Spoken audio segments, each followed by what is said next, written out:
In the years after the Civil War, when the promise of freedom was still fragile and fiercely contested, a man named William H. Johnson stepped forward to serve as sheriff.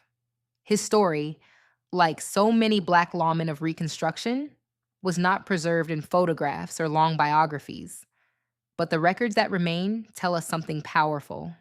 He was trusted, elected, and depended on at a time when Black leadership was met with both hope and hostility. Johnson served in Mississippi during the early 1870s, a period when the state was undergoing one of the most turbulent transformations in its history. Formerly enslaved men were voting, holding office, and shaping local government for the first time. And in the midst of that transformation, Johnson carried the responsibility of enforcing the law in a world still resisting the idea that Black authority could be legitimate. To wear a badge in Reconstruction, Mississippi, was to walk a tightrope between duty and danger. Johnson's position placed him at the center of disputes that had once been settled through violence and racial domination. Now, the law had to be applied equally, at least in principle. And that shift threatened those who longed for the old order. Yet Johnson did not step back. He stepped forward. He served at a time when Black citizens were building schools, churches, and political organizations.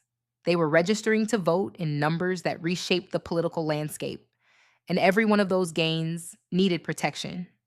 Johnson's presence as sheriff sent a message. The law belonged to everyone now, not just the powerful. But the forces against Reconstruction were growing bolder. White supremacist groups targeted Black officials across the South, hoping to intimidate them into silence or drive them from office.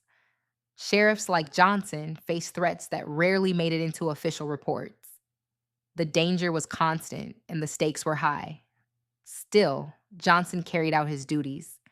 He served warrants, settled disputes, and upheld the rights of newly freed citizens who had never before been able to rely on the law.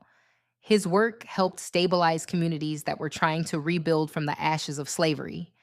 Even though the written record of his life is brief, the significance of his service is not.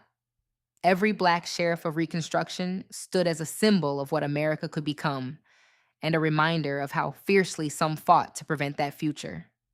When Reconstruction collapsed in 1877 and federal protections were withdrawn, many Black officials were pushed out of office. But the legacy of men like William H. Johnson did not disappear. It lived on in the families they protected, the communities they strengthened, and the generations who would continue the struggle for justice. Today, we honor Sheriff William H. Johnson not for the records that survives, but for the courage that carried him through a moment when democracy was being tested. His service reminds us that progress is never guaranteed. It must be defended, often by those whose names history nearly forgot. This is Black Justice Untold, bringing light to the lawmen who stood for freedom when the world stood against them. And as always, we honor the past, we uplift the truth, and we reclaim the stories that were never meant to be forgotten. Like, comment, and subscribe to help keep our stories alive.